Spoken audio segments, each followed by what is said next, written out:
అలానే తీసేస్తాం. Hyderabad central university భూముల విషయం ఢిల్లీకి చేరింది. ఇప్పుడు తెలంగాణకి అది నష్టమా లాభమా, అసలు ఆ ఎపిసోడ్ ఏంటి అనేది మనం విశదీకరించుకునే ప్రయత్నం చేద్దాం. ప్రస్తుతం సీనియర్ జర్నలిస్ట్ శ్రీనివాస్ రెడ్డి గారు మనతో ఉన్నారు. ఇంటరాక్టివ్ సార్, నమస్తే. నమస్కారం సార్. ఇదో అంటారు కదా, పిట్టపోర పిల్లి తీల్చిందని. ఇప్పుడు 400 ఎకరాలు హైదరాబాద్ యూనివర్సిటీకి సంబంధించినవి ఢిల్లీకి పోయినట్టేనా, తెలంగాణకు ఉన్నట్ట? ఫ్యాక్ట్ ఏంటంటే గతంలో 75 లో సెంట్రల్ యూనివర్సిటీ 6 పాయింట్ ఫార్ములా ప్రకారం ఏర్పడ్డప్పుడు 2374 ఎకరాలు సెంట్రల్ యూనివర్సిటీకి ఇవ్వాలనేది సెంట్రల్ గెజిట్ లో ఉంది. ఈ యూనివర్సిటీ ఏర్పాటు చేసిన గెజిట్ లోనే ఉంది అది. అయితే అది ఇప్పుడు రాను ఇప్పుడు 1600 ఎకరాలకు మిగిలిపోయింది అనేది మనం అందరం వింటున్నదే. అయితే గతంలో కూడా అనేక ప్రభుత్వాలు అందులో నుంచి భూమి తీసుకొని రకరకాల వాడుకున్నట్టు తెలుసు మనకు. ఇప్పుడు కొత్తగా మళ్ళీ 400 వన్ టైంలో తీసుకుంటాం అనేది ఈ ప్రభుత్వం, రేవంత్ రెడ్డి ప్రభుత్వం ఏంటంటే వితౌట్ నోటీస్ యాక్షన్ తీసుకోవడమే పెద్ద సమస్యగా మారుతుంది. ఇది తీసుకునేది ఏదో అందరి అంగీకారంతో ఏ అవసరం కోసం తీసుకుంటున్నావో చెప్పి ఉంటే ఈ రాద్ధాంతం ఇంతగా జరిగేది కాదేమో అని నాకు అనిపిస్తుంది.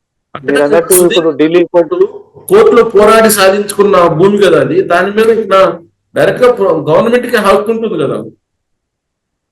అది లీగల్ గా హక్కు కరెక్టే, కానీ లీగల్ గా ఒకప్పుడు గెజెట్ ఇచ్చిన యూనివర్సిటీకి ఇచ్చిన సెంట్రల్ గవర్నమెంట్ ఇచ్చిన గెజెట్ లో 2374 ఎకర్స్ దీనికి అలాట్ చేయాలని రాష్ట్రానికి ఆర్డర్ డైరెక్షన్ ఇచ్చినప్పుడు దాన్ని ఏమందాం, దాన్ని ఉల్లంఘించడం కాదా ఇది? ఒకవేళ రాష్ట్ర ప్రభుత్వందే అయినా కూడా అట్లా అంటే ఇప్పుడు సెంట్రల్ యూనివర్సిటీ మొత్తం స్టేట్ గవర్నమెంట్దే. అసలు సెంట్రల్ యూనివర్సిటీ పేరు మీద అసలు భూమి లేదు, ఈవెన్ ఆ నిర్మాణాలు కూడా లేవు. మరి దాన్ని ఏమంటాం సార్? రేపు ఇంకో విషయం ఏంటంటే ఇప్పుడు సెంట్రల్ యూనివర్సిటీ కూడా మాదే, దీన్ని అమ్మకాన్ని పెడతాం, మీరు యూనివర్సిటీకి మీకు వేరే దగ్గర కట్టిస్తామంటే దాన్ని కూడా ఒప్పుకోవాలా? అంటే కామన్ సెన్స్ కొద్దిగా ఉపయోగిస్తే ప్రభుత్వం సమస్య ఇందాక వచ్చేది కాదేమో అని మనకు అనిపిస్తుంది. ఎందుకంటే ఈ రేవంత్ రెడ్డి ప్రభుత్వం ఏది చేసినా కానీ పబ్లిక్ నోటీసులు లేకుండా, ఇతరత్ర నోటీసులు లేకుండా ఇమ్మీడియట్ గా యాక్షన్లు దిగడం, నిజమే కోర్టులో కొట్లాడి తీసుకురావచ్చు, తప్పేం లేదు. కోట్ల కొట్లాడి తీసుకొచ్చినామంటే ఎవరి ద్వారా కొట్లాడి తీసుకొచ్చారు?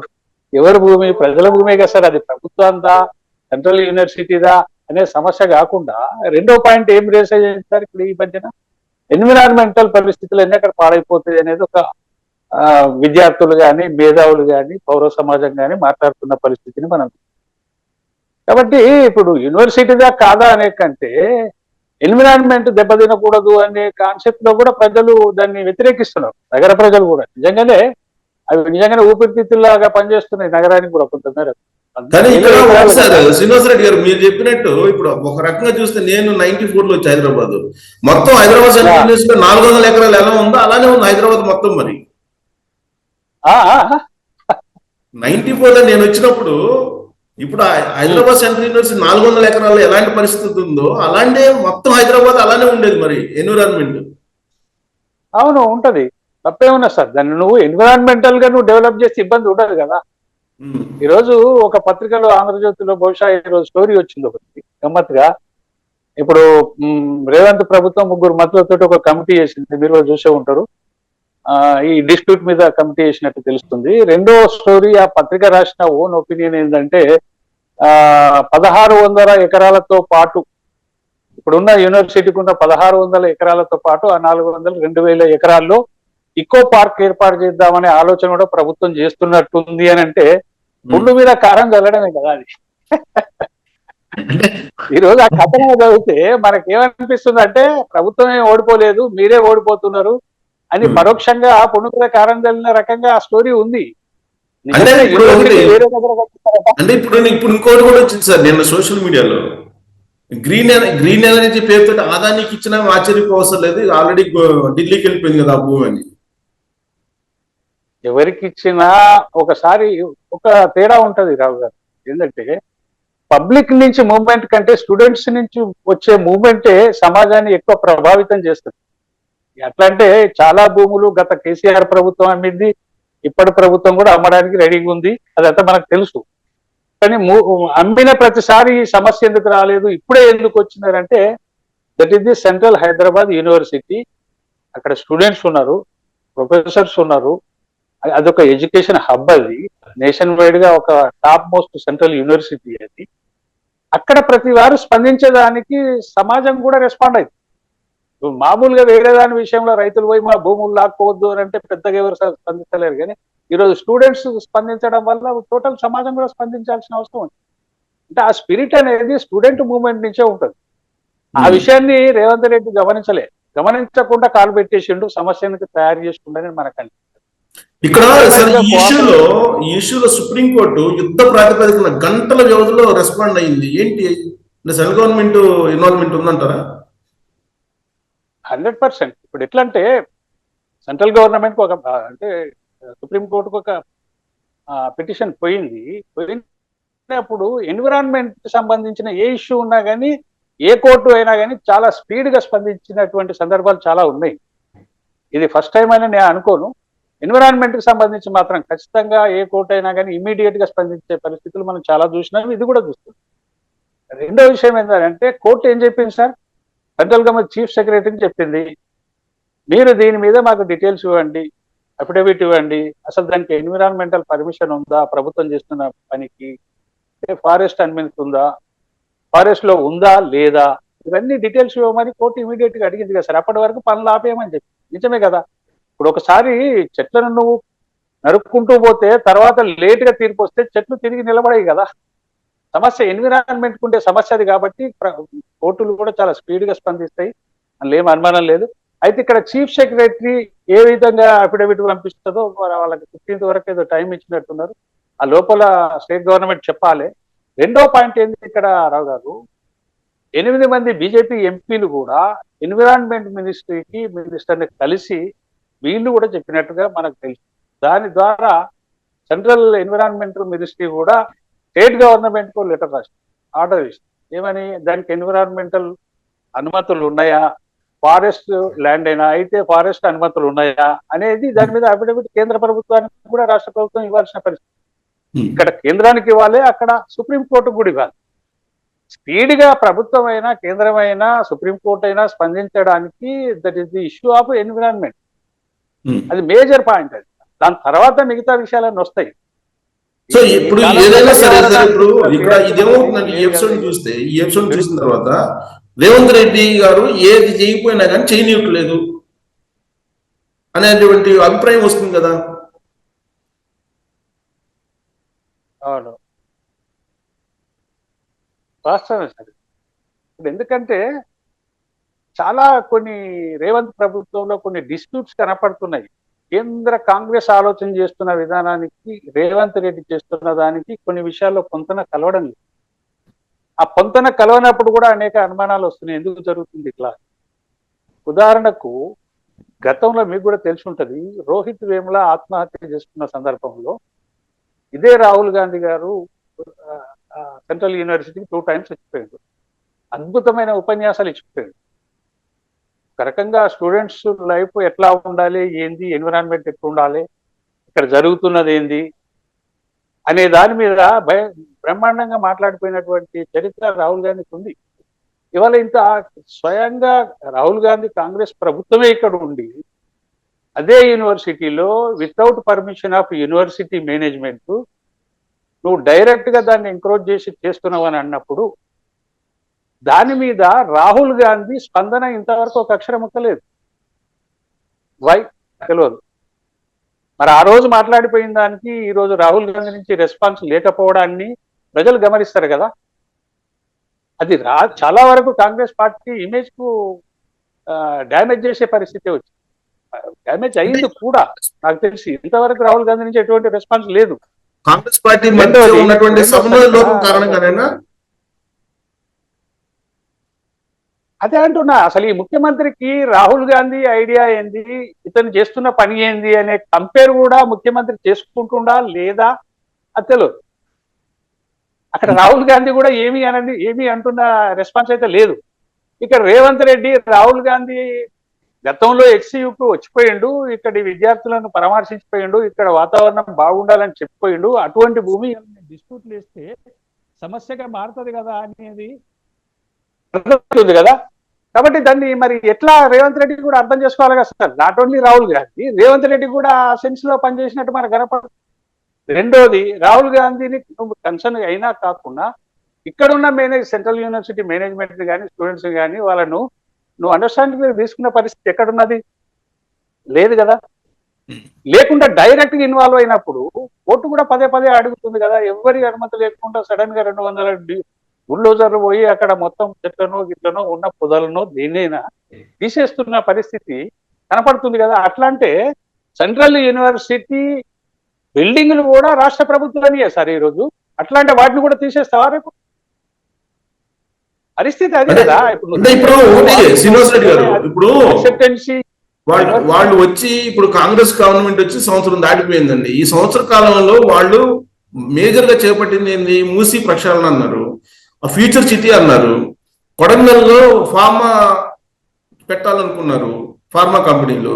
ఇప్పుడు సెంట్రల్ యూనివర్సిటీ భూములు అమ్ముకోవాలని చెప్పి అనుకున్నారు. ఏది కూడా వర్కౌట్ కావట్లేదు అని అంటే ఇదంతా కూడా కేసీఆర్ లేదంటే బీఆర్ఎస్ పార్టీ చేస్తున్నటువంటి నాటకంలో భాగం అనుకోవాలా? బీఆర్ఎస్ వల్ల ఈ పనులు అయిపోతున్నాయని ఎవరు అనుకో. ఒకటి, ఇతను తీసుకుంటున్న స్టెప్స్ కు వెనక ముందు ఆలోచిస్తున్న పరిస్థితి ప్రభుత్వంలో కనపడతలేదు ఏ నిర్ణయంలో. అదొక ప్లాన్ ప్రకారం జరగాలి సార్. హైడ్రా నిజానికి హైదరాబాద్ నగరంలో దాని అవసరం ఉంది, లేదని ఎవరు చెప్పడం లేదు. కానీ నువ్వు ఎక్కడైతే హైడ్రా వర్క్ చేయాలనో అక్కడ కాకుండా మిడిల్ క్లాస్ పూర్ పీపుల్కి ఎప్పుడు పోవాలి? నువ్వు హై లెవెల్ది అంతా ఆక్యుపేషన్ చేసుకునేవి అవన్నీ జరిగిపోయిన తర్వాత చివరిలో ఉంటే అది చూడాల్సిన పరిస్థితి. కానీ నువ్వు ఎక్కడనో నాగార్జున కన్వెన్షన్ కూల్చిన తర్వాత పూరి గుడిసెల దగ్గరికి వస్తా అంటే ఎట్లా ఉంటది? అది కాదు కదా. ఇప్పుడు నువ్వు చేసే పద్ధతిలో తేడా, నువ్వు చేసే పద్ధతిలో చాలా తేడాలు కనపడుతున్నాయి కాబట్టి ఒకసారి పాజిటివ్ వస్తుంది. ఇప్పుడు అదే హైడ్రా స్టార్ట్ అయినాడు ప్రజల నుంచి మంచి పాజిటివ్ వచ్చింది, అద్భుతమైన కార్యక్రమం అని ప్రజలు ప్రశంసించారు. వారం తిరక్క ముందుకే వ్యతిరేకత పెరిగింది. వై అని అంటే జరగాల్సిన పనులు జరగకుండా ఎక్కడికో వచ్చి ఇంకేదాన్నో నువ్వు డెమాలిషన్ చేస్తున్నావు అనేది ప్రజలకు అర్థమవుతున్నప్పుడు దాన్ని ఎట్లా ఆహ్వానిస్తారు? చేసే పనిని చిత్తశుద్ధితోటి ప్రజల నుంచి పాజిటివ్నెస్ వచ్చే రకంగా నువ్వు చేయగలిగితే అది సక్సెస్ వస్తుంది. హైడ్రా ఫెయిల్ అయింది ఎక్కడ సార్? చాలా మంచి పనులు కూడా జరిగినాయి హైడ్రా తోటి, కానీ పబ్లిక్ నోటీస్కి వస్తలేదు. నువ్వు ఏ మాత్రం మిగతా డౌన్ ట్రాడెన్ పీపుల్ దగ్గరకు వచ్చే వరకు అది నెగిటివ్ గా పోతుంది. ఒక పాపులర్ గవర్నమెంట్ నడిపే ముఖ్యమంత్రి ఈ విషయాలను అవగాహనలో ఉంచుకొని పనిచేయాలి. అది అవగాహన లేకుండా చేస్తున్న పరిస్థితి అతన్ని కనపడుతుంది. మూసీ ప్రక్షాళన అంతే సరే, అవి తీసేయక తప్పదు. ఇప్పుడు మీరు ఎవరికైతే ట్రిపుల్ కింద దీన్ని మూసీని డెవలప్మెంట్ కోసం ఇస్తున్నారో అతనికి ఇచ్చిన తర్వాత జరగాల్సిన కార్యక్రమాన్ని నీ ప్రభుత్వమే సొంతంగా ఎందుకు చేస్తుందో నాకు అర్థం కాదు. ఇప్పుడు ఒక ప్రాజెక్ట్ ఇస్తారు సార్, ఇచ్చిన తర్వాత ఏం చేయాలి అంటే నువ్వే వాళ్ళకు ఏమన్నా ప్రపోజ్ పెట్టినావా? అక్కడ ఉన్నాయి మొత్తం గుడిసెలు కానీ ఇల్లు కానీ మేమే ప్రభుత్వమే తీసేసి ఇస్తుందని చెప్పిందా? అది కూడా తెలియదు మనకు. ప్రభుత్వం ఏం చేసినా కానీ గుంబనంగా చేయడం వల్ల ప్రజల్లో అనేక రకాల అనుమానాలు పెరుగుతున్నాయి. దాంతో నెగటివ్ ప్రభుత్వాన్ని పెరుగుతుంది. ఒక పద్ధతి లేదు, పాడు లేదు. ఏం చేసినా హైడ్రా చేసినా అంతే, మూసీ చేసినా అంతే, ఇంకోటి చేసినా అంతే. ఇప్పుడు ఫ్యూచర్ సిటీ అని రోజు పాట పాడుతున్నారు. ఏం ఫ్యూచర్ సిటీ ఎక్కడుందో? ఆ కేసీఆర్ గవర్నమెంటే 11,000 ఎకరాలు ఆల్రెడీ ఆక్యుపై చేసి అంటే కొనుగోలు చేసి పెట్టింది. దాన్ని ఏం చేస్తారో తెలియదు. ఫార్మా సిటీ అని వాళ్ళు చెప్పారు. ఫార్మా క్లస్టర్ ఒకటి ఉంటది ఇక్కడ, జిల్లా కోర్టు పెడతామని ఈయన చెప్తున్నాడు. అందులోనే ఫ్యూచర్ సిటీ అంటుండు, అందులోనే ఇంకేదో చెప్తుండు, స్పోర్ట్స్ సిటీ అంటుండు, అదేంది స్కిల్ యూనివర్సిటీ అంటుండు. ఎన్ని చెప్తుండో ఎక్కడుందో రోజు ప్రెస్ స్టేట్మెంట్లు చూసుకోవడం మురవాలి తప్ప ప్రజల్లో ఒక కాన్ఫిడెన్స్ అనేది రాలేకపోతుంది. పబ్లిసిటీ ఎక్కువైపోయింది కేసీఆర్ లాగా. కేసీఆర్ కూడా చేసే సంవత్సరం ముందు నుంచి ఆయన పబ్లిసిటీ చేసుకునేది కేసీఆర్ కూడా. అదే లైన్ లో రేవంత్ రెడ్డి కూడా నడుస్తున్నట్టు కనపడుతుంది. నువ్వు కాస్త ముందడికి వేసి తర్వాత చెప్తుంటే ప్రజలకు అర్థమవుతుంటుంది. అసలు ఎక్కడ ఏముందో ఎవరికి తెలియదు. రోజు మాత్రం ఈ వార్తలైతే మనం వింటాబోదు. ఏం జరుగుతుందో ప్రభుత్వంలో ఎవరికి తెలియదు.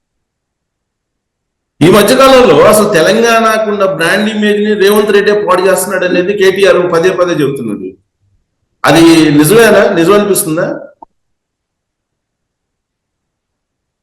నేను అట్లా ఏం అనుకోవట్లేదు సార్. ఇప్పుడు అదొకటి దాన్ని ఏమంటారు, నైతికత కోల్పోయిన పార్టీ నుంచి ఎవరు మాట్లాడినా ప్రజల్లో యాక్సెప్టెన్సీ రాస్తారు. ఇప్పుడు ఒక రకంగా చెప్పాలంటే దాన్ని రివర్స్ లో చెప్పు. ప్రజలు ఏమనుకుంటున్నారు, కేసీఆర్ ప్రభుత్వంలో ఆర్భాటాలు అనుమానాల లాగానే ఈ ప్రభుత్వం కూడా నడుస్తుందని అనుకుంటున్నాను. ఆ విషయాన్ని కేటీఆర్ ఒప్పుకుంటాడా? బ్రాండ్ ఇమేజ్ అనేది ఎక్కడున్నా సార్, అది ఇక్కడ ఉందట బ్రాండ్ ఇమేజ్. అంటే కేటీఆర్ ఇంగ్లీష్ భాషలోనే, ఇంగ్లీష్ స్పీచ్ లోనే బ్రాండ్ ఇమేజ్ ఉంటుంది తప్ప ప్రజల్లో బ్రాండ్ ఇమేజ్ ఎక్కడ ఉందో ఆయనకు కూడా తెలియదు. ఆయన చేసిన గొప్ప కార్యక్రమాలు హైదరాబాద్ లో ఏమున్నాయని. That is the natural sir. Investments అనేది ఏ ప్రభుత్వం ఉన్నా, ఇక్కడ వాతావరణ పరిస్థితి బాగుంది హైదరాబాద్ లో, ఎవరి ప్రభుత్వం ఉన్నా వచ్చేటి వస్తుంటాయి, పోయేటి పోతుంటాయి. అదో పెద్ద సమస్య కాదు. అది మేమే తీసుకొచ్చినాం, మేమే పెట్టినాం అనేది సమస్య కాదు. ఇప్పుడు రేవంత్ ప్రభుత్వం కూడా చెప్తుంది కదా సార్, దాదాపు 1,00,000 కోట్లకు పైగా ఎంఓయూలు చేసినా అవన్నీ పెట్టుబడులుగా వస్తున్నాయి. ఇప్పటికే 30,000 40,000 కోట్లు ఆల్రెడీ వచ్చేసినాయి అని చెప్తున్నారు వాళ్ళు. వాళ్ళ భజన వాళ్ళది, ఆయన భజన ఆయనది. ఈ భజనతో ఏం లేదు. హైదరాబాద్ సేఫ్ ప్లేస్ అనేది ఇన్వెస్టర్స్ కు తెలుసు. ఆ క్రెడిబిలిటీ కేటీఆర్ దో, రేవంత్ రెడ్డిదో, రాబోయే వాడిదో కాదు. ఇది హైదరాబాద్ బ్రాండ్ ఇమేజ్ అనేది ఓన్ గా డెవలప్ అయిన బ్రాండ్ ఇమేజ్ తప్ప ఒక పర్సన్స్ తోటో రూలర్స్ తోటో వచ్చిన ఇమేజ్ కాదు అది అనేది మనం అందరం అర్థం చేసుకోవాల్సింది. సో ఇప్పుడు ఎక్కడ ప్రాబ్లం ఎక్కడ వస్తుంది మరి రేవంత్ రెడ్డి గారి పరిపాలనలో? ఇప్పుడు ఇంటర్నల్ గా స్టేట్ క్యాబినెట్ లో వచ్చినటువంటి సమన్వయ లోపం అంటారా, లేదంటే అక్కడ ఉండే ఏఐసిసికి ఇక్కడ ఉండేటువంటి రేవంత్ రెడ్డికి మధ్య ఉండే గ్యాప్ అంటారా? చాలా అనుమానాలు మాత్రం వస్తున్నాయి సార్. డే బై డే అనుమానాలు పెరుగుతున్నాయి, కానీ దానికి చెక్ పడడం లేదు ఇక్కడ. ఇప్పుడు మినిస్ట్రీ రిషఫ్ల్ అని చెప్పి దాదాపు మీకు కూడా తెలుసు, అది సంక్రాంతి నుంచి స్టార్ట్ అయింది. మంత్రివర్గ విస్తరణ అనేది పండుగలే అదేంది డేటు నిర్ణయించిన పరిస్థితి. సంక్రాంతి పోయింది, శివరాత్రి పోయింది, ఉగాది వచ్చింది, ఉగాది కూడా పోయింది, ఈరోజు 4వ తారీఖు. దాని విషయం ఎక్కడ ప్రస్తావన లేదు. మొన్నటి వరకు ఎట్లా ఉంది, హాట్ టాపిక్ మీడియాలో కానీ, ప్రింట్ మీడియాలో, ఎలక్ట్రానిక్ మీడియాలో పుంఖాలుగా వీడియోలు, పత్రికల్లో స్టోరీలు, వార్తలు ఇవే చదువుతా పోయినాం మనం గత 15 రోజుల నుంచి. ఉగాదికి అయిపోతుంది, ఉగాది నాడు కాకపోతే మరుసటి రోజు అవుతుంది. ఇదే చెప్పారు కదా అందరు. లేదంటే 3వ తేదీ అని అన్నారు. 3వ తేదీ కూడా అయిపోయింది, ఈరోజు 4వ తేదీ. అసలు ఆ వార్త ఛాయనే లేదు, ఎక్కడ చర్చ కూడా లేదు, పొలిటికల్ చర్చ. వై అని అంటే రకరకాల సమస్యలు కాంగ్రెస్ పార్టీలోనే కనపడుతున్నాయి మనకు. ఈ సెలక్షన్ ఏందో, ఆ సెలక్షన్ లిస్ట్ ఒకటి మనం చూసినాం. ఒక 4-5 తీసుకోబోతున్నారు, ఫలానా అని చూసినాం. దాని తర్వాత ఇంకో రూమర్ వచ్చింది. ఆమె ఎవరు, మీనాక్షి నటరాజన్, ఆమె సొంతంగా ఒక లిస్ట్ ఇచ్చింది. ఆమె లిస్టే ఫైనల్ కావచ్చు అనేది ఒక రూమర్ వచ్చింది. దాని తర్వాత రాజగోపాల్ రెడ్డి స్వయంగా చెప్పుకునే, నాకు హోం మంత్రి పదవి అంటే ఇష్టమని ఆయన చెప్పుకున్న పరిస్థితి, ఆయనే మంత్రి కాబోతుందని చెప్పిన పరిస్థితి. ఇవన్నీ ఒక గందరగోళం సృష్టి. చివరికి వస్తే జానారెడ్డి కూడా ఓ లేఖ రాసి, ఏమని రాసిండు, రంగారెడ్డి హైదరాబాద్కు సంబంధించిన వాళ్ళకు ఒక మంత్రి పదవి ఇవ్వాలి అని రాసి. దాని అర్థం ఏంటండి, నిజంగానే ఇప్పుడు మంత్రివర్గ విస్తరణ అనేది ముఖ్యమంత్రికి తలనొప్పిగా మారినట్టుగా మనకు అనిపిస్తుంది. ఎందుకు అని అంటే ఆయన కోరిన వ్యక్తులు మంత్రులుగా వచ్చే అవకాశాలు దాదాపు లేవు అని అనిపిస్తున్నారు. అభీష్టం మేరకే కొత్త మంత్రులు వచ్చే అవకాశం ఉందనేది చూచాయగా మనకు అనిపిస్తున్నది. ఇది రేవంత్ ప్రభుత్వానికి, రేవంత్ ఇమేజ్ కు అది నష్టం చేసే పని. కాబట్టి అట్లా అంటే ఇమేజ్ డ్యామేజ్ కాకుండా కంట్రోల్ చేసుకోవాలంటే జరగబోయే మంత్రివర్గ విస్తరణను వాయిదా వేయించడం మంచిది అనేది ముఖ్యమంత్రి గారికి ఉండొచ్చు కూడా నేను అనుకుంటున్నా. అది జానారెడ్డిని ప్రేరేపించినట్టుగా అనిపిస్తుంది. జానారెడ్డి ఒక లేఖ రాసిండు, అక్కర లేని విషయం అది. రంగారెడ్డి హైదరాబాద్ లో ఒక మంత్రి పదవి ఇవ్వాలని ఈ పెద్ద మనిషి కేంద్ర అధిష్టానానికి లేఖ రాస్తే, ఇన్ని సమస్యలు అధిష్టానానికి ఏర్పడుతున్నప్పుడు కొత్త మంత్రివర్గంలో ముఖ్యమంత్రిది ఒక లిస్ట్ ఉన్నది, మీనాక్షి నటరాజన్ ఒక లిస్ట్ ఉంది, జానారెడ్డి ఒక్క రిఫర్ చేస్తుండు, ఫలానా మాదిగలు ఒక డిమాండ్ చేస్తున్నారు, ఫలానా బీసీలు ఈ డిమాండ్ చేస్తున్నారు. వాళ్ళకి లేని తలనొప్పులు అధిష్టానానికి కూడా ఏర్పడ్డాయని నాకు అనిపిస్తున్నది. అందుకనే ఇది ఆలస్యం అవుతుందనే వాదన కూడా ఉంది. ఇప్పుడు అది ఆలస్యం అయితే, ఇప్పుడు జరగకపోతే 6 నెలల తర్వాతనో సంవత్సరం తర్వాతనో జరిగితే అమ్మయ్య అనుకునే పరిస్థితి రేవంత్ రెడ్డికి ఉంటదని అనుకుంటున్నా. ఆయన కోరుకుంటలేడు నిజానికి, ఎందుకంటే ఆయన ఛాయిస్ లో పేర్లు వచ్చే అవకాశం లేదు. చాలా ఇంకోటి ఏంటంటే 8-9 తారీఖుల్లో ఏఐసిసి సమావేశాలు జరుగుతుంది గుజరాత్ లో. ఇవి అయిపోయిన తర్వాత తెలంగాణ ముఖ్యమంత్రి మార్పు ఉంటుంది అని చెప్పి ఇంకొక వాదన కూడా వినిపిస్తుంది. మరి బహుశా అది అంత తొందరగా జరగకపోవచ్చు, జరిగిన ఆశ్చర్యం లేదు ఈ రోజు రాజకీయాల్లో. కానీ అంత పెద్ద స్టెప్ ఇప్పటికిప్పుడు తీసుకోకపోవచ్చని నేను అనుకుంటున్నా. రేవంత్ రెడ్డి కొనసాగొచ్చు, కానీ ఆయన స్వేచ్ఛాయుతమైన మంత్రివర్గం, ఆయన ఇష్టపూర్వకంగా మంత్రులు రాబోతారు అనేది మాత్రం కొద్దిగా అనుమానంగా ఉంది. చాలా పేర్లు వినబడ్డాయి, మీకు కూడా తెలుసు. విజయశాంతి కావచ్చు, ఇప్పుడు బీసీ వర్గాలు చేస్తున్న డిమాండ్లే కావచ్చు.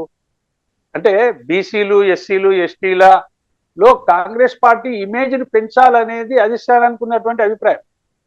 అయితే ఇక్కడ స్థానికంగా చూసేసరికి గతంలో పార్టీలో చేరిన రాజగోపాల్ రెడ్డి కావచ్చు, ఇతరత్రకు చేరిన వాళ్ళందరికీ కూడా ఒక హామీ ఇచ్చి ఉన్నది అధిష్టానానికి. నిజంగా అది ఒక సమస్య అయిపోతున్నది. రేవంత్ రెడ్డి గారికి సొంతంగా తనకి ఇష్టం ఉన్న వారికి మంత్రి పదవులు ఇచ్చుకునే అవకాశాలు సన్నగిలుతున్నాయి. తను అనుకున్న తన చూజ్ చేసుకునే పరిస్థితి తగ్గుతా పోతుంది. కాబట్టి అతను ఏం కోరుకుంటాడు సార్? వాయిదానే కోరుకుంటాడు. అది ఎంతకాలమైనా పడని, 6 నెలలు పడని, సంవత్సరం పడని, వాయిదానే కోరుకునే పరిస్థితి ముఖ్యమంత్రి గారికి ఉంది అనేది నాకు అనిపిస్తున్నది. అందుకు జానారెడ్డి లేఖ కూడా దానికి ఉపయోగపడుతుంది అనుకుంటున్నా. ఆ జానారెడ్డి ఆ లేఖ రాయడానికి కూడా రేవంత్ రెడ్డి ప్రేరేపించి ఉండొచ్చు అని కూడా అనిపిస్తుంది. గ్రౌండ్ లో ఒకటి ఉంటుంది. కాంగ్రెస్ పార్టీలో ఉండే అసాధారణమైనటువంటి పరిస్థితిని ఈ మధ్యకాలంలో రాహుల్ గాంధీ కూడా ప్రస్తావించారు. కాంగ్రెస్ పార్టీలో ఉండేటువంటి వాళ్ళే బీజేపీ తోటి అంటే కలిసి నడుస్తున్నారు, కోర్టులుగా వ్యవహరిస్తున్నారు బీజేపీకి అని. అది తెలంగాణ కాంగ్రెస్ పార్టీని ఉద్దేశించి చేసిన వ్యాఖ్యలు అనుకోవాలా, లేదంటే ఓవరాల్ గా అలాంటి అభిప్రాయం అంటారా? అది గుజరాత్ లో జరిగిన కాంగ్రెస్ సమావేశంలో అతడు మాట్లాడినటువంటి విషయం. అది వాస్తవంగా కూడా దేశం అంతటా అన్ని రాష్ట్రాలకు వర్తిస్తుందని మనం అనుకోవాలి. అటువంటి పరిస్థితులు గుజరాత్ లో నిజంగానే ఆయన చెప్పింది. గుజరాత్ లో అటువంటి పరిస్థితులు కొంత గుజరాత్ లో ఉన్నమాట కూడా నిజమే. అవే సైమల్టేనియస్ గా రేపు తెలంగాణలో కూడా ఉంటున్నాయా ఏంటి అనేది కూడా అనుమానపడాల్సిన అవసరం అయితే కనిపిస్తుంది రాహుల్ గాంధీ వ్యాఖ్యలతోటి. అది not only for Gujarat, it is also for Telangana అని ఎవరికైనా స్ఫురణకు వచ్చే మాట మాత్రం వాస్తవం. ఏం జరుగుతుంది అనేది అది వేరే విషయం. ఇంకొకటి రావు గారు, ఇక్కడ ఈ మంత్రివర్గ విస్తరణ పరిస్థితులు గ్రౌండ్ లో ఒక్క తీరుగుంది. ముఖ్యమంత్రి గారు కోరుకుంటున్నది ఒక తీరుగుంది, అధిష్టానానికి ఇంకో తీరుగు. ఈ ట్రయాంగల్లో సెలక్షన్ అనేది సమస్యగా మారుతుంది వాస్తవం. ఇప్పుడు ఒక్కటిసారి గ్రౌండ్ లో ఏం జరుగుతుంది? బీసీ వాదం, బీసీ ఉద్యమాలు, బీసీలు వాళ్ళ వాటా అడుగుతున్నది పొలిటికల్ ఎజెండాగా తయారైంది. రాష్ట్రంలో ఉన్న అన్ని పార్టీలకు అది ఒక అనివార్య పరిస్థితిని తీసుకొచ్చిన మాట వాస్తవం. ఆ యాంగిల్లో చూసినప్పుడు మీరు రాజగోపాల్ రెడ్డికో, సుదర్శన్ రెడ్డికో మీరు మంత్రులుగా తీసుకుంటే, ఇప్పుడు ఉదాహరణకు వీళ్ళని తీసుకోవడం, ఓ రాజగోపాల్ రెడ్డిని అధిష్టానం ఇంట్రెస్ట్ పడవచ్చు, సుదర్శన్ రెడ్డిని రేవంత్ రెడ్డి ఇష్టపడవచ్చు, ఇంకో రంగారెడ్డిని రేవంత్ రెడ్డి ఇష్టపడవచ్చు. వీళ్ళు ఈ సెలక్షన్లు చేసిపోతే రేపు పార్టీ మైలేజ్ కు డ్యామేజ్ అవుతుందని అధిష్టానం కూడా ఆలోచన చేస్తుంది. అదొక సమస్య ఉంది. ఇది చిన్న సమస్య కాదు, పెద్ద సమస్యనే. అందుకనే నీకు ఉగాది కంటే ముందే జరిగిపోవాల్సిన మంత్రివర్గ విస్తరణ ఉగాది అయిపోయిన తర్వాత కూడా జరగలేదు, దాని ప్రస్తావన వస్తలేదంటే సమస్యలు ఇదే ఉన్నాయి. ఇప్పుడు పార్టీ ఇమేజ్ కు డ్యామేజ్ ఎక్కడ జరుగుతుందనే భయమే ఎక్కువ ఉన్నది విస్తరణ కంటే. విస్తరణ జరిగితే కాంగ్రెస్ పార్టీ దాని పాపులారిటీ అనేది ఖచ్చితంగా డ్యామేజ్ జరిగే పరిస్థితులు ఎక్కువ కనపడతాయి. ఇప్పుడు నలుగురిని చేద్దాం అనుకుందాం సార్ మంత్రులుగా. ఈ నలుగురిలో 3 బీసీలకు, 2 ఎస్సీలకు ఇవ్వగలుగుతుందా? ఇస్తే కాంగ్రెస్ పార్టీ ఇమేజ్ నిలబడుతుంది.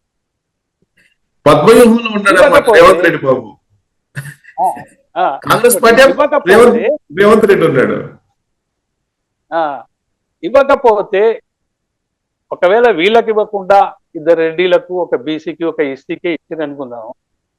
ఈ రెడ్డిలకు ఇచ్చిందనే క్యాంపెయిన్ ఫుల్ గా పొలిటికల్ సర్కిల్స్ లో మల్లన్న లాంటి బీసీ వర్గాలు కావచ్చు, బీసీ మేధావులు కావచ్చు బ్రహ్మాండమైన యాంటీ క్యాంపెయిన్ చేస్తాయి ప్రభుత్వం. దాన్ని ఎవరు ఫిలప్ చేయాలి? అంటే ముందుకు పోతే నుయ్యి, వెనక్కి పోతే గొయ్యి అనే రకంగా ఈ మంత్రివర్గ విస్తరణ మాత్రం ఒక తలనొప్పిగా రాష్ట్ర ప్రభుత్వానికి మారిందనడంలో ఎలాంటి అనుమానం. ఇదంతా క్లియర్ కాకుండా వీళ్ళు లోకల్ బాడీ ఎలక్షన్కి వెళ్తారు అసలు? వెళ్ళొచ్చు, ఏమన్నా sir. Local body elections is different. నేను అనుకుంటున్నా మీరు కరెక్ట్ పాయింట్ చెప్పింది. లోకల్ బాడీ ఎలక్షన్స్ డెఫినెట్ గా ఈ ప్రభుత్వం జూన్ లో జరగబోతుంది. May last week, June first week or second week ఈ మధ్యన జరిగిపోతుంది. మే లాస్ట్ వీక్ నుంచి జూన్ సెకండ్ వీక్ లోపల జరిగిపోతుంది. పంచాయతీ ఎలక్షన్స్, సర్పంచ్ ఎలక్షన్స్ జరుగుతాయి, అందులో డౌట్ లేదు. అయితే నేను అనుకుంటున్నా అధిష్టానం కానీ ఈవెన్ రేవంత్ రెడ్డి కానీ అనుకుంటున్నది ఏంటంటే, మనం ఈ లోకల్ బాడీ ఎలక్షన్ లోపలనే మంత్రివర్గ విస్తరణ జరిగితే పార్టీకి మరింత నష్టం జరిగే అవకాశం ఉందని భయపడి కూడా ఈ మంత్రివర్గ విస్తరణను వాయిదా ఇవ్వచ్చు, లోకల్ బాడీ ఎన్నికల తర్వాత చూద్దాంలే అనే అభిప్రాయం కూడా. ఎందుకంటే ఇది చాలా సెన్సిటివ్ డిసిషన్ సార్ ఇది, మంత్రివర్గ విస్తరణ అనేది. మనం రోజు మీడియాలో కానీ ఎక్కడ కానీ ఏం చూస్తున్నాం, చాలా సున్నితంగా ఉన్నాయి విషయాలు. ఇప్పుడు ఎవరికి ఇస్తే ఎవరితోటి ఏ సమస్య వస్తుందో తెలియదు. అందుకనే నేను అనేది ఏంటంటే, మొదట్లో ప్రభుత్వం ఏర్పడ్డప్పుడు 12 మంది మంత్రులతో ఏర్పడ్డ ప్రభుత్వం ఆ రోజే 16 మంది మంత్రులతో ఏర్పడి ఉంటే కాంగ్రెస్ ప్రభుత్వానికి ఈ సమస్య వచ్చేది కాదు. ఇప్పుడు నువ్వు 16 నెలల నుంచి 6 మంత్రి పదవులు నువ్వు ఆపి పెట్టినావంటే ఆస్పిరెంట్లు 100లో తయారవుతారు. కాలం ఇచ్చినావు కదా, సమయం ఇచ్చినావు. అదే వేడిలో ప్రభుత్వం ఏర్పడ్డప్పుడే నువ్వు 16 మందినో 17 మందినో ఒకటి స్పేర్లో పెట్టుకొని 2 స్పేర్లో పెట్టుకొని మిగతా నింపి ఉంటే ఖచ్చితంగా ఇవాళ కాంగ్రెస్ ప్రభుత్వానికి సమస్య వచ్చేది కాదు, పేర్కొంటుండే ప్రభుత్వం. ఎందుకు ఆ నాటకం ఆడినో అర్థం కాదు. నువ్వు 16 నెలల తర్వాత అంటే ఎంతమంది ఆస్పిరెంట్ తయారైందో మీకు తెలుసు. ఎవరెవరు మంత్రి పదవి అడుగుతున్నారు, ఎవరెవరు ఓపెన్ గా మాట్లాడుతున్నారు కదా సార్. మన మల్రెడ్డి రంగారెడ్డి అయితే నాకు మంత్రి పదవి లేకపోతే రాజీనామా చేస్తాను ఓపెన్ మీడియాతో చెప్తున్న విషయం. రాజగోపాల్ రెడ్డి విషయం మీకు తెలుసు, ఆయన ఏం మాట్లాడుతుందో అందరికి తెలుసు. అంటే హైలీ ఎక్స్పెక్టేషన్స్ పెరిగిపోవడానికి ఈ సమయం అనేది అవకాశం. తప్పేవరదండి, అధిష్టానాన్ని ముఖ్యమంత్రి ఇద్దరు కలిసి తప్పేయాలి. అధిష్టానం నిర్ణయం తీసుకోకపోవడం తప్పు, ముఖ్యమంత్రి కూడా ఒత్తిడి చేయకపోవడం తప్పు. వీళ్ళు ఆశపడ్డది ఏం సార్ ఒకటే, ఇక్కడ ఈ 6 సీట్లు ఖాళీ ఇంకోటి చెప్పాలా సార్. 6లో కనీసం 1, 2, 3 వచ్చే వలసదారులు ఎవరైతే వస్తారో వాళ్ళకు మనం అకామిడేట్ చేయొచ్చులే అనే దృష్టితోటి కూడా కొన్ని ఆపి పెట్టినట్టు అనిపిస్తుంది. ఏమైంది, వలస పక్షులే ఒక సమస్య కూర్చున్నారు. సుప్రీంకోర్టు చేసిన కామెంట్లన్నీ మనం చూసినాం కదా. అంటే అసెంబ్లీలో బిఆర్ఎస్ పార్టీని విలీనం చేసుకునే ఆలోచనతో బహుశా ఆకుంటారేమో. ఎగ్జాక్ట్లీ అదే. కానీ అది సాధ్యం కాలే. స్ట్రాటజీ ఉందా అంటే లేదు. ఇప్పుడు కేసీఆర్ హయాంలో రోజు ఒకరికి కండువా కప్పిండు. ఆయన కాలంలో కూడా 12 మంది వచ్చి ఒకటేసారి ఏం చేరలే. ఆయన తెలివిగా 12 మంది అయ్యేంత వరకు కండువాలు కప్తా పోయిండు, లాస్ట్కు విలీనమని. ఈయన కూడా అదే పని చేయబోయిండు. కానీ ఈయనకు సంఖ్య ఎక్కువ కావాలి, ఆయనకు తక్కువ అవసరం పడ్డది, ఈయనకు ఎక్కువ అవసరం పడ్డది. ఇప్పుడు ఈయనకు 26 మంది కావాలంటే కేసీఆర్ హయాంలో ఉన్నట్టుగా బీఆర్ఎస్ 12 సీట్ల 19 సీట్లతో లేదు కదా, 39 సీట్లతో.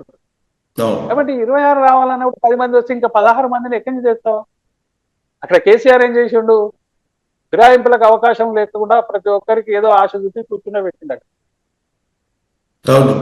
వచ్చే ప్రభుత్వం మనదే, నీకు ఈ మంత్రి అది ఇది ఇక ప్యాకేజీలు ఏముంటాయి. ఎందుకంటే 10 years రూల్ చేసిండు కేసీఆర్ తెలంగాణ, కావాల్సినంత సంపద ఉంది. రేవంత్ ఇచ్చేదానికంటే ఎక్కువ ఇచ్చే అవకాశం, ఎక్కువ సంపద వాళ్ళకి ఇచ్చే అవకాశం, కూర్చుండబెట్టి సాదే అవకాశం కూడా కేసీఆర్కి ఉంది. కాబట్టి మిగతా వాళ్ళు రాలేకపోతుంది నేను అనుకుంటున్నాను. సో ఇప్పుడు కాంగ్రెస్ పార్టీలో నెలకొన్న ఇలాంటి పరిస్థితి బిఆర్ఎస్ పార్టీకి కలిసి వచ్చిందని ఎక్స్పెక్ట్ చేస్తున్నాడు కేటీఆర్. ఆయన ఎక్స్పెక్ట్ చేయొచ్చు కానీ ప్రజలు యాక్సెప్టెన్స్ రావాలి కదా సార్. ఇప్పుడు ఎలక్షన్ జరిగితే 80 స్థానాల్లో 83 స్థానాల్లో గెలుస్తారని చెప్పి నిన్న మొన్న సర్వే వచ్చింది బిఆర్ఎస్ పార్టీ. వాళ్ళే చేసుకున్నారు.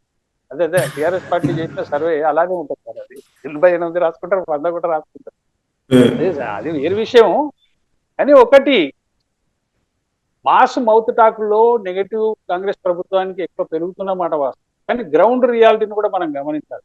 మనం అంత బ్యాడ్గా ఉందని కూడా ఏమనుకోవద్దు కాంగ్రెస్ ఇమేజ్. ఇప్పుడు మీకు చిన్న ఉదాహరణ చెప్తారు. మనం ఎంత కాదన్నా ఆ రుణమాఫీ అనేది ఒక 20 లక్షల మంది రైతులు జరిగిపోయింది. వాళ్ళు ఎందుకు నెగిటివ్గా ఉంటారు ప్రభుత్వానికి? మిగిలిన వాళ్ళు 10 లక్షల మంది ఉండొచ్చు, వాళ్ళ క్యాంపెయిన్ మాత్రమే అందరం వింటున్నాం జరగలేదు అని. అవును. కానీ జరిగిన వాడు ఎందుకు నెగిటివ్గా ఉంటాడు? ఒకటి. రెండో పాయింట్ ఏంటంటే జాబ్ రిక్రూట్మెంట్ అనేది కేసీఆర్ ప్రభుత్వంలో జన్మలో జరిగేది కాదు. ఆ పని 15 months లో రేవంత్ రెడ్డి చేసిండు. 59,000 60,000 మంది ఉద్యోగాలు ఇచ్చిండు. ఇంకో 59,000 నోటిఫికేషన్లు కూడా ఇవ్వబోతుంది. అంటే అరౌండ్ నీకు 1.5 year లో 1 lakh jobs రిక్రూట్మెంట్ చేసిన చరిత్ర రేవంత్ గవర్నమెంట్ ఇది, మనకు కాదని చెప్పలేదు. థర్డ్ పాయింట్ మొన్నటి చూడండి, ఇప్పుడు వైట్ రేషన్ కార్డు వాళ్ళకు సన్న బియ్యం డిస్ట్రిబ్యూట్ చేస్తారు మన ఫస్ట్ నుంచి. They are people very happy కాదా? పాజిటివ్నెస్ గ్రామాల్లో పెరిగింది. ఇప్పుడు మీరు పోయి చూడండి. అంటే ఇప్పుడు జరుగుతున్న ఈ యాక్టివిటీస్ తోటి అసలు వాళ్ళు చేసిన చర్చలు రావట్లేదు కదా. అది అర్బన్ సర్కిల్, సెమీ అర్బన్ సర్కిల్లో ఉన్న చర్చ కానీ రూరల్ దాకా ఉన్న చర్చ కాదు సార్. ఎస్సీయూ కానీ ఏదే కానీ గ్రౌండ్ లో వాళ్ళు ఏం చేస్తారు? మాకు సన్న బియ్యం వచ్చినాయా లేవా, మా పిల్లలకు ఉద్యోగాలు వచ్చినాయా లేవా, మాకు రుణమాఫీ జరిగిందా లేదా, గతంలో ఉన్న ఉచిత విద్యుత్ ఇప్పటికీ రైతులకు వస్తుందా లేదా, ఇవి క్రైటీరియా. అంత నెగటివ్ ఏం లేదు. ఇప్పుడు వీళ్ళు టీఆర్ఎస్ చేస్తున్న యాంటీ క్యాంపెయిన్ ఏం సార్? వీడియోలు ఎవరో ఒకరి దగ్గరికి పోయి వాళ్ళకు మొదలే అదేంటి స్క్రిప్ట్ చెప్పి తర్వాత కవరేజ్ చేసి వీడియోలు ప్లే చేస్తున్న పరిస్థితిని మనం చూస్తున్నాం. ఏమైనా దానికి రైతు భరోసా వచ్చిందా అని అంటే రాలేదు. తిట్టు రేవంత్ తిప్పించి కేసీఆర్ఏ మంచిగా ఉండే, కేసీఆర్ఏ ఉండేది ఉండే అని 2 మాటలు అనిపించి వీడియో ప్లే చేస్తాడు. దాన్ని ఒక మౌత్ టాక్ గా క్రియేట్ చేసి వాంటెడ్ పబ్లిసిటీ వేరు సార్, గ్రౌండ్ రియాలిటీ వేరు. ఇప్పుడు మీరు లోకల్ బాడీ ఎలక్షన్స్ లో కూడా కాంగ్రెస్ అంత ఈజీగా ఓడిపోతుంది అనేది అంత కరెక్ట్ కాదు. కానీ ఇప్పుడు బీఆర్ఎస్ పార్టీలో నాయకత్వ మార్పు అని అంటున్నారు సార్. అదేదో మరి ఇప్పుడు స్టార్ట్ అయింది, మళ్ళా ఏదో కవితకి ఏదో కీలకమైన పదవి ఇస్తారని. ఏం మార్పు సార్? బీఆర్ఎస్ లో ఉన్నదేంది వచ్చేదేంది కొత్తగా? ఇప్పుడు అధ్యక్షుడు తండ్రి, కొడుకు వర్కింగ్ ప్రెసిడెంట్, కూతురు ఎమ్మెల్సీ, అల్లుడు ఎమ్మెల్యే,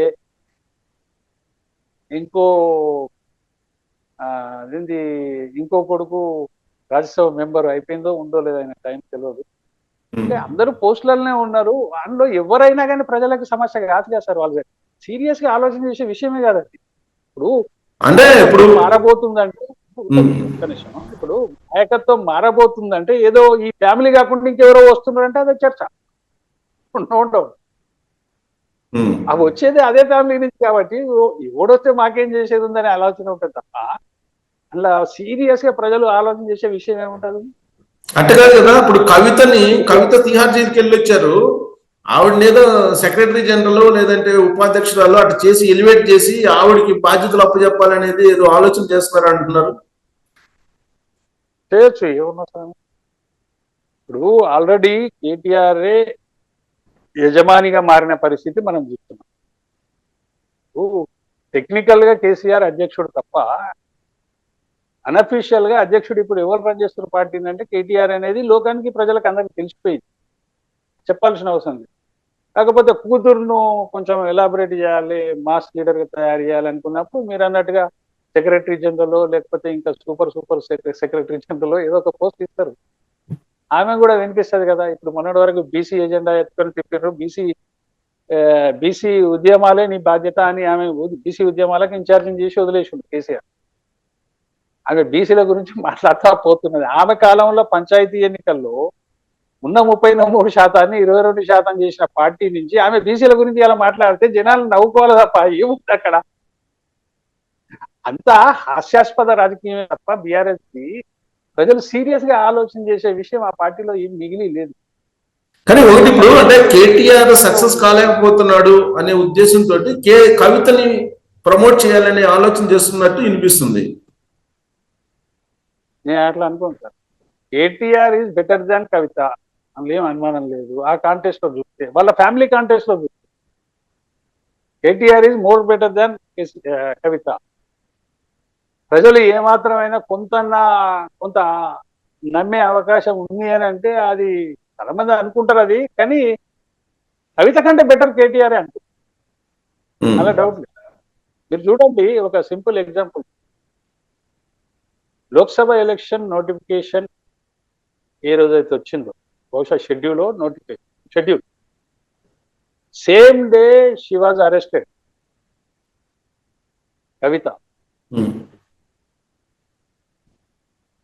కవిత అరెస్ట్ తర్వాతనే అరెస్టును ప్రజలు కోరుకున్నారు అనేది ఫలితాలు చెప్పినాయి. లోక్సభ ఫలితాలా? మీరు నమ్మండి నమ్మకపోయి అది మీ ఇష్టం, కానీ నేను చెప్తున్నా, దట్ ఈస్ ది రిజల్ట్. ప్రజలు ఈమె ఢిల్లీకి సారా కుంభకోణంలో పోయిన ప్రతిసారి, ఢిల్లీకి విచారణకు పోయిన ప్రతిసారి తెలంగాణ ప్రజలు టీవీలకు హత్తుకపోయి చూసారు సార్. వెరీ ఇంట్రెస్టింగ్లీ వై వీళ్ళు తప్పులు చేసిండ్రు, కవిత తప్పు చేసింది, కేసీఆర్ కుటుంబంలో ఉన్న వాళ్ళు అందరు తప్పులు చేసారు, ఈమె లీగల్ ఈ కేసులో దొరికింది కాబట్టి ఆమె అరెస్ట్ కావడమే న్యాయం అనే అభిప్రాయం ప్రజలు. ఓకే, సో రూల్డ్ అవుట్ అయితే కవిత, సో రూల్డ్ అవుట్ అయితే కేటీఆర్ బెటర్ అంటారు.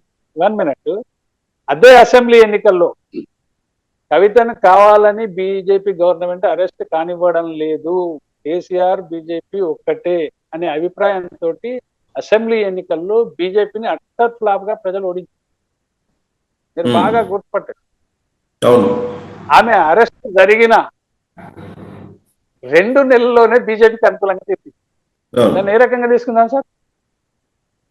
అంటే మనకు కొన్ని ఫ్యాక్ట్స్ కనపడుతున్నాయి. People are not interested in KCR family, they are very well corrupted అనేది ప్రజలు పూర్తిగా విశ్వసిస్తున్నారు.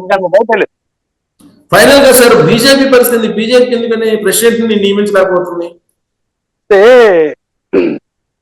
బీజేపీని అంచనా వేయడం, దాన్ని ఊహించడం అనేది పొలిటికల్ సర్కిల్స్ లో ఎవరికి అంతుబట్టని విషయంగా ఉంది. అది దాని పరిస్థితి ఏందో ఆ అధిష్టానానికి, మోడీ అమిత్ షాకి తప్ప మూడో వ్యక్తికి అర్థమయ్యే విషయం కాదు. కాకపోతే ప్రజలు బీజేపీ వైపు మల్లుతున్న మాట వాస్తవం. పార్టీ సిద్ధంగా ఉందా అంటే ఇప్పటి వరకైతే లేదు, ముందు ముందు ఉండొచ్చు, అది వేరు.